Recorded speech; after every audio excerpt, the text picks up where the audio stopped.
Hello and good afternoon, all of you. Welcome to 2 Minutes News and this is by Alpha S Academy. And as you all know, that Russia has cut off the energy supply to Poland and Bulgaria. Why it has done so? What will be its impact on European Union and Russia? Let's see. तो as you all know, सबसे बड़ा वहाँ पे एक उनकी company है, गैसप्रॉम नाम है उसका. गैसप्रॉम ही बल्गेरिया और पोलैंड को सप्लाई करती थी, ठीक है. और उन्होंने क्या बोला है कि अगर आप रूबल में पे नहीं करोगे, पोलैंड और बल्गेरिया ने मना कर दिया कि हम आपको रूबल में पे नहीं करेंगे. उसकी वजह से उन्होंने उनकी सप्लाई जो है सस्पेंड कर दी कि हम आपको गैस सप्लाई नहीं करेंगे. अब देखते हैं कि पोलैंड और बल्गेरिया ही क्यों. पोलैंड 40% अपनी नेचुरल गैस रशिया से लेता है, बट उसे पता था कि ये एक ना एक दिन बंद होने वाला है, ये हमारी गैस बंद करेंगे, तो वो ऑल्टरनेटिव ढूंढ रहा था. बट बल्गेरिया को ज़्यादा बड़ी प्रॉब्लम है क्योंकि उसकी 77% नेचुरल गैस रशिया से आती है. तो बल्गेरिया और पोलैंड को क्यों टारगेट किया गया भाई? इसलिए क्योंकि पोलैंड को ने जो है मिलिट्री हार्डवेयर भेजा यूक्रेन में. एक्चुअली पोलैंड से होकर ही बहुत सारा मिलिट्री हार्डवेयर यूक्रेन में जा रहा है, और उसने ये भी बोला कि हम we will be sending tanks to Ukraine में, हम लोग टैंक्स भेजेंगे.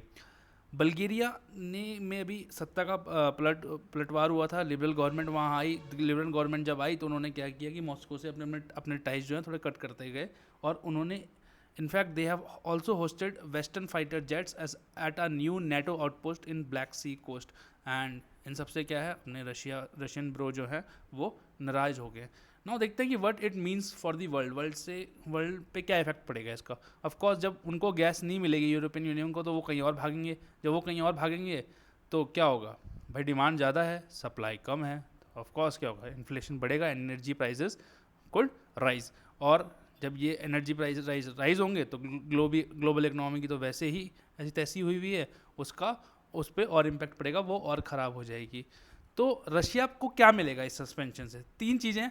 अगर उसके फेवर में ये चीज़ काम कर गई तो उसे रूबल में यूरोपियन यूनियन वाली कंट्रीज पे करने लग जाएंगी, और उसकी कंट्रीज जो है भाई उसकी डिमांड बढ़ जाएगी, और उसके तो वारे न्यारे हो जाएंगे. उनकी इकनॉमी वैसे ही हिट हो रखी है सैंक्शन लगा के यूएस ने एंड वेरियस कंट्रीज़ ने, तो उसकी इकनॉमी को जो है थोड़ा रिलीफ मिलेगी. But at the same time अगर वो बैकफायर हो गया तो क्या हो जाएगा? डीकपलिंग ऑफ इकनॉमी हो जाएगी.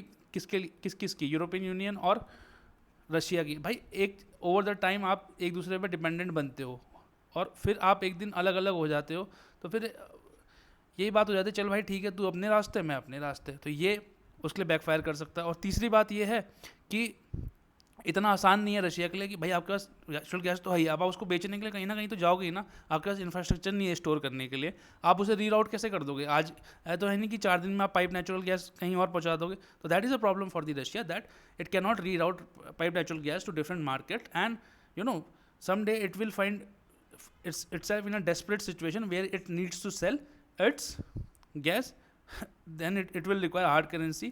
रूबल्स की तो बात ही छोड़ दो आप. तो that was our analysis. Thank you very much for watching, and please go and give our free mock test at alphaes.com, and please subscribe to this channel. Thank you very much.